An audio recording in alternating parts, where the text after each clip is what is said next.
তিন ধাপে বিজেপির প্রার্থী বাছাই। মন্ডল জেলা নেতৃত্বের সঙ্গে প্রার্থী বাছাইয়ে সমীক্ষক সংস্থা। এ বিষয়ে বিস্তারিত জানবো। সুস্মিতা রয়েছে আমার সঙ্গে। সুস্মিতা, কি পদ্ধতিতে কিভাবে প্রার্থী বাছাই করতে চলেছে বিজেপি? দেখো, প্রার্থী বাছাইয়ের কাজ ইতিমধ্যেই শুরু হয়েছে। মূলত তিনটি ধাপে প্রার্থী বাছাই করা হবে এবার বঙ্গ বিজেপি। কি কি ধাপ? প্রথম ধাপ হচ্ছে রাজ্য শীর্ষ নেতৃত্বের তরফ থেকে আলোচনা মারফত বেশ কয়েকটি নাম নেওয়া হয়েছে, এবং দ্বিতীয় ধাপ বুথ এবং মন্ডল স্তরের কর্মী সমর্থকদের জেলা সভাপতি, বুথ সভাপতি কিংবা মন্ডল স্তরীয় যারা মন্ডল সভাপতি রয়েছেন তাদের থেকে তিনটি পছন্দের নাম, তিনটি অপছন্দের নাম নেওয়া হয়েছে। সেই তালিকা ও ঝাড়াই বাছাই মারফত একটি বিধানসভা ভিত্তিক তালিকা ইতিমধ্যে ঠিক করা হয়েছে। তার পাশাপাশি তৃতীয় ধাপে বেশ কয়েকটি প্রায় 3 থেকে 4টি সমীক্ষক সংস্থা, সেই সংস্থা বেসরকারি সমীক্ষক সংস্থা, তারা বিধানসভা কেন্দ্র ভিত্তিক সমীক্ষা করছেন যে জেলা সভাপতি বা জেলা বা বুথ স্তরীয় যে সমস্ত নাম জমা পড়ছে বা রাজ্য নেতৃত্বের তরফ থেকে যে সমস্ত নাম জমা পড়ছে, এলাকায় তাদের গ্রহণযোগ্যতা কতখানি, এলাকায় তাদের কাজ কতখানি, বিজেপির সঙ্গে তারা কতদিন ধরে যুক্ত বা মনুষ্য সমাজে তাদের গ্রহণযোগ্যতা কতখানি রয়েছে।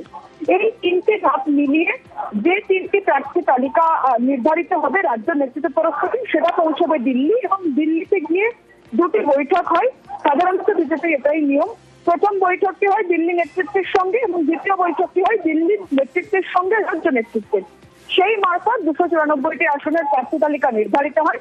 সেই মোতাবেক এবারও হবে, এবং এই তিনটি ধাপ অর্থাৎ রাজ্য নেতৃত্ব, জেলা, বুথ এবং মন্ডল স্তরীয় নেতৃত্ব এবং সমীক্ষক সংস্থা, এই তিনটি ধাপে প্রার্থী নির্ধারিত হবে। তার পরবর্তী সময় প্রার্থী তালিকা বা যেখানে ফাইনাল প্রার্থী তালিকা সেটি প্রকাশ করা হবে।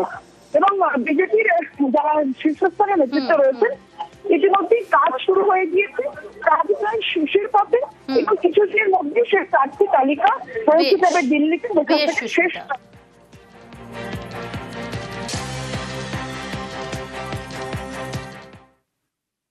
পশ্চিমবঙ্গে প্রচারে বিজেপির ভিন রাজ্যের নেতারা, কিন্তু বাইরে থেকে নেতাদের আনতে হচ্ছে কেন?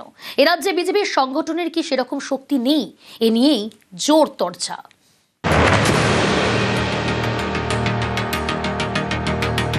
বঙ্গের রাজনীতি ভোটে গরম, শাসক থেকে বিরোধী কেউই 1 ইঞ্চি জমি ছাড়তে নারাজ। এই পরিস্থিতিতে প্রচারের ঝাঁঝ বাড়াতে বাংলায় আসছেন বিজেপির ভিন রাজ্যের নেতারা।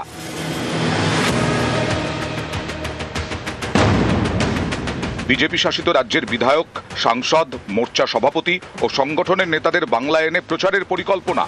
ভিন রাজ্যের অন্তত 27 বিজেপি নেতা বঙ্গের ময়দানে নামবেন। ভিন রাজ্যের নেতারা বুথ স্তরে জনসংযোগে জোর দেবেন। এখানেই অনেকের প্রশ্ন, এবারেও বিজেপিকে ভিন রাজ্যের নেতাদের কেন আনতে হচ্ছে? এ রাজ্যের সংগঠনের ওপর কি আস্থা নেই? তাই কি হাল ধরতে মাঠে নামাতে হচ্ছে ভিন রাজ্যের নেতাদের? এ রাজ্যে বিজেপির সংগঠন বারবার প্রশ্নের মুখে পড়েছে। যেমন 2024 লোকসভা ভোটের আগে রাজ্যে বিজেপির সদস্য সংগ্রহ অভিযান শুরু হয়। টার্গেট দেওয়া হয় 1 কোটি, কিন্তু এই টার্গেট পূরণ করা যায়নি। 70 লক্ষে গিয়ে থেমে যায়। বাংলায় প্রায় 80,000 বুথ, বিজেপির বুথ কমিটি প্রায় 70,000, অর্থাৎ এখনো প্রতি বুথে বিজেপির বুথ কমিটি নেই। সংগঠনের এই হাল বলেই কি ভরসা এখন ভিন রাজ্যের নেতারা? গুজরাটের ভোট প্রচারে আমি গেছিলাম, জিতেছে বিজেপি, কি আমার জন্য জিতেছে না? আমাদের সর্বভারতীয় নেতা আছে, তৃণমূলের নেই। আমাদের প্রধানমন্ত্রীর মতো স্টার ক্যাম্পেনার আছে, আমাদের অমিত শাহজির মতো স্ট্র্যাটেজিস্ট আছে, তিনি আসবেন।